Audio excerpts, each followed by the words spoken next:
What's up, guys? Welcome to Daily Dose of Reddit. This is your host, Zach, and today's subreddit is r/ProRevenge. This story's called, I Recruited an Unwitting Army to Annoy a Butthole. Back in the early 90s, my friend, I'll call him Lou because that's his name, was selling his RX-7 via an ad in the old print Auto Trader. It came out every Thursday, so that first weekend was critical for sales. The very first guy that came to see it on Saturday said he wanted to buy it after driving it. Of course, he had to finance, so they couldn't finish the sale during the weekend. Lou was worried about losing all the bites from the new ad, so he had asked for a deposit of $500. The guy wrote a check. Lou told the rest of the callers that weekend that it was sold and, unfortunately, didn't ask for their numbers in case it fell through. This story predates caller ID availability in my area by a couple of years, so those leads were gone. As you surely expect by now, the guy flakes on Monday and Lou deposits the check. Payment stopped. Big surprise. Sitting around my apartment, we schemed revenge, but all we had to go on was the check. Lucky for karma, there was a phone number printed on it. Our first idea was to write a little program to dial his number repeatedly from my modem, but that would be easily stopped and probably get us in direct trouble. Then, Lou got a page from his work. This was back in the one-way pager days. You called a pager's dedicated phone number, it sounds a tone, then you punch digits for the number you want to be sent to the pager. The person with the pager receives the number you entered and presumably calls it. Everyone with a pager made sure that the people who needed to get a hold of them had the number for their pager. You'd see their pager numbers in print and TV ads all the time for various services. Boom. Angelic choir sings, heavenly light goes off. Lou's pager number and my pager number had the same prefix, middle 3 digits. What if we randomly dial numbers with that prefix and page them all to this guy's number? So we order a pizza, open some beers, and start looking through the yellow pages at locksmiths and tow truck services to find more pager prefixes. We wind up with a dozen or so. After that, it's half an hour of coding in ye old Borland C++.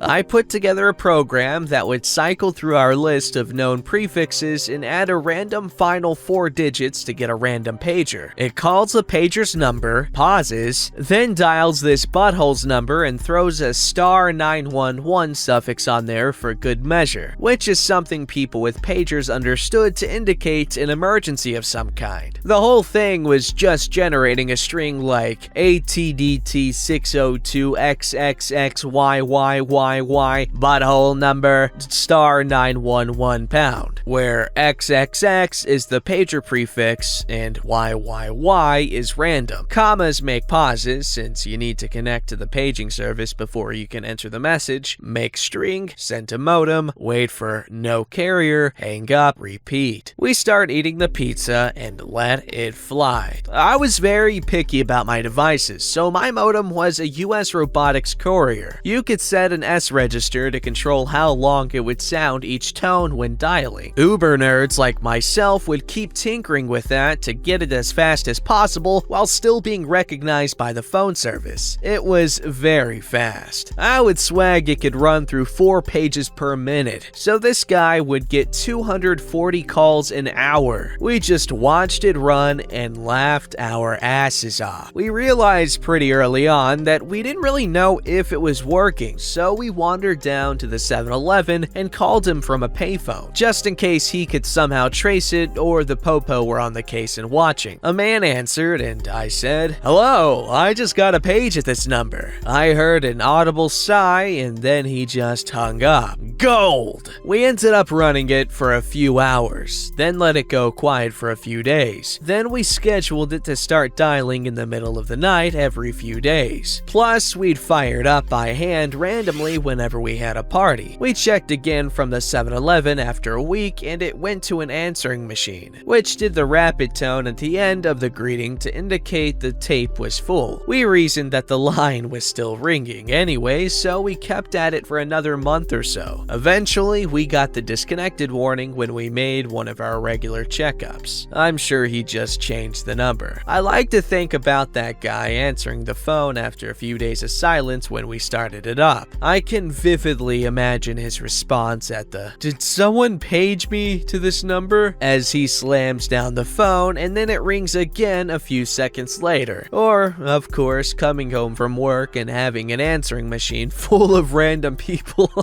asking about being paged. And yeah, we annoyed several thousand people into calling this guy by the end, but each of those people was only put out for a single call. At cost, yes, but a necessary one for justice. That's good revenge. Oh my god. I don't have much to say other than that it's really funny. Dude, just imagine that voicemail box just full of people. Hey, I got a page. Hey, I got a page. I don't know why they're all Canadian, guys. This story's called Accuse Me of Stealing? You Will Lose Everything. First post, be kind. This happened way back in the dark ages, 1986. I was 21 at the time, Sam, and working for a gas station that was associated with a certain grocery store chain in Washington state. It was owned by a company not affiliated with said chain, but had locations at nearly every one. As this was long before the days of debit cards, this was a cash-only gas station. We didn't even take credit cards. Customers would pull up, pump their gas, and then come to my window to pay. We also sold cigarettes. No drinks, no snacks. Customers couldn't even get into my booth. I had been working there about a year when the company announced it was closing the location. My manager and I were offered positions at another location upstate, and we both accepted. We moved our respective families and started our new jobs as new hires. This station was incredibly busy. We did more business in 8 hours than my old location would do in a week. This location also had a different setup. Here, you would pull into the station from a single entrance, pump your gas, and then drive forward to a single exit where the Pay Here booth was located. There were always 2 cashiers on duty. Each cashier had a cash drawer. One thing I should note, there were also no computers, so closing the drawer down between shifts was time-consuming and tedious. We had to manually count the cigarettes remaining and count the cash drawers. We would fill out an end-of-shift report listing the starting balances and ending balances. This honestly just sounds the same. At the end of the shift, the total of gallons sold and total cigarettes sold should equal the cash balance. It is important to note here that not once in the year I had worked for the previous location had I been off by more than 10 cents. It's honestly not too different nowadays.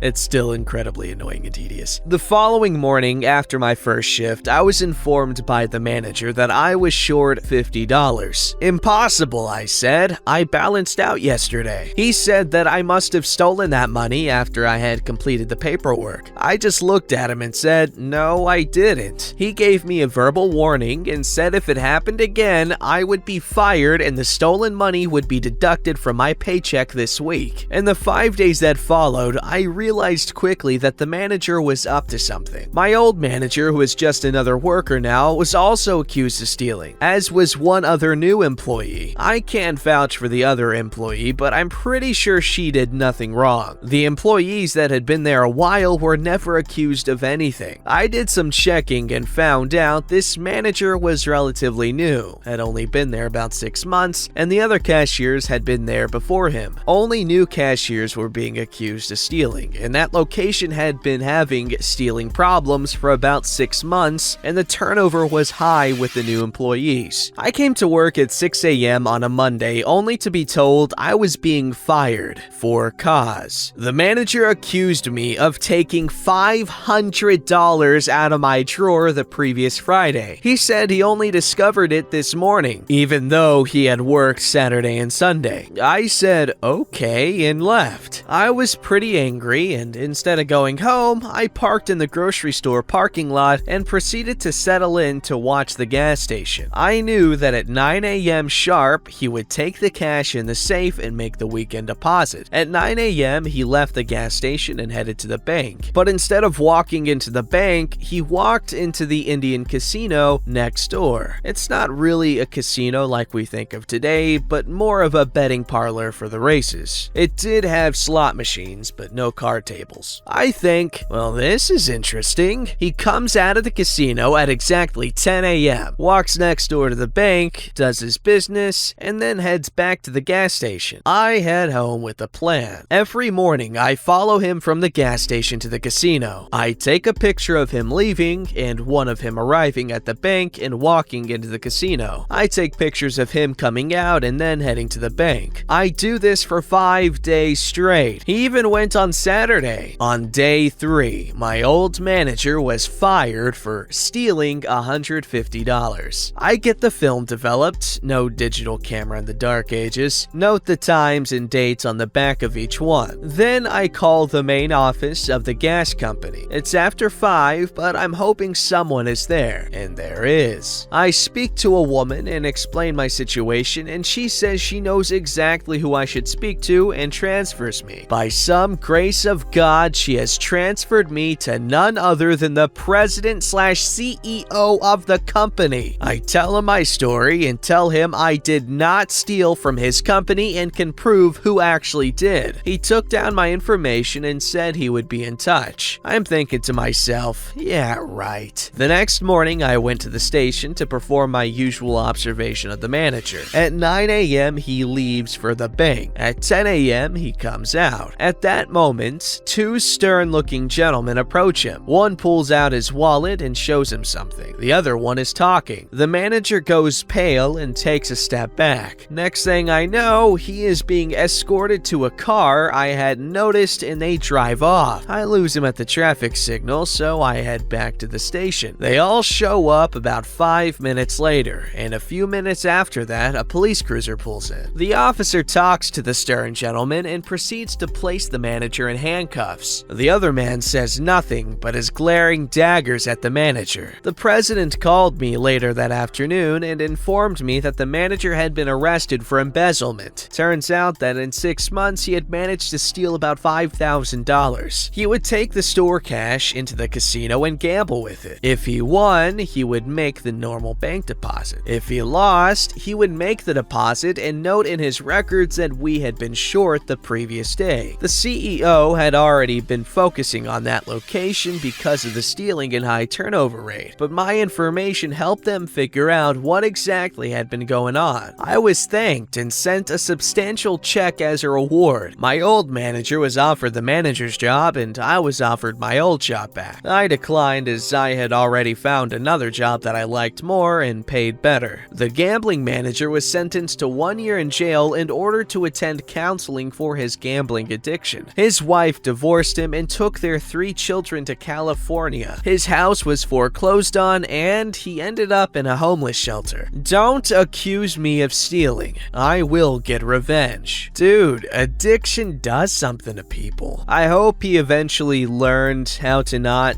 be a poopy person. And hopefully he got out of homelessness because that's a not fun way to live. But damn, OP, I'm glad everything worked out for you. It's kind of cool that they sent you a check. Alright, this story's called Unwilling to Pay? Let Them Eat Semen Cake. So, I'm a 17-year-old web dev who can make basic websites and stuff to earn money for video games. The job's pretty easy for the pay. I get picked up by some local bakery so people could pre-order cakes and stuff online. Took a few hours to puke out a functional back end and a day to make it all pretty. Thanks, Bootstrap. I had agreed for 700 rupees rupees, basically $10, which is insanely cheap even for India. Dude, no, that's not even a joke. Like, fast food burgers over there are around that same price. Like, that's, bro, have some respect for your labor. But all I need is video game money, so I'm good with that. When I'm done with the job, they needed to purchase the domains and a server, which I explicitly told them, you pay me 10 and use another 10 to buy a domain and 5 to rent servers. Total is $25. They give me $15 so I could set their stuff up. Once the website was fully operational, I asked for my money, but apparently they didn't want to pay because if I wasn't hosting the server anyways, why do I need compensation? You know, because apparently time has no value. The thing was, I could still access the server as I had the credentials for the server. So I go home, log in, and make one tiny change. The way the website works is that there's a customer page which shows you your orders, and there's a page for the store owners to see orders, payments, etc. Here's what I did. Added a small inconspicuous may contain semen warning in all product details. In the page where it shows your order confirmation to the customer, some options are changed with semen, so like semen frosting by random. The website went down in about a week and they're back selling on Facebook. Guessing someone complained or something. I don't see the complaint. Like, if you don't want semen food, then don't buy semen food. Stop ruining the fun for everyone else. Alright, this story is called Short Little Story. And this is from r/PettyRevenge because ProRevenge is, you know, dry. So about a year ago, in 7th grade, I'm just sitting on a bench minding my own business. So up comes one of my classmates. Now this guy is popular as heck, and also just a bit overweight. Now he wants to sit where I am, and I'm lying down on the bench. But instead of doing the sensible thing and looking where his fat ass is gonna be, he sits on my freaking head. Now, undoubtedly, this hurts a lot, so I slapped him. Not that hard, mind you, about as hard as your 9-year-old cousin hits you when he sees a punch buggy. What? What's a punch buggy? He screams and runs straight to the VP, which leads to us being in the office. So we do the blah blah, you did that bad thing part, and we get to the punishment. So OP, whenever we dish out to Fat Kid, we also have to give to you. Now, me being the introvert and him being the extrovert, you might see where this is going. No recess for a month sounds good to me. It did not sound good to Fat Kid. So while he had to sit inside bored, I was just fine reading my book. P.S. Sorry if some parts don't make sense. I don't have the best memory and I have trouble putting my thoughts into words. If only he never sat on your head, we wouldn't be having this issue. We wouldn't have the story either. So, you know what? Good sacrifice, buddy. Don't forget to like, subscribe, and hit that bell to never miss an episode.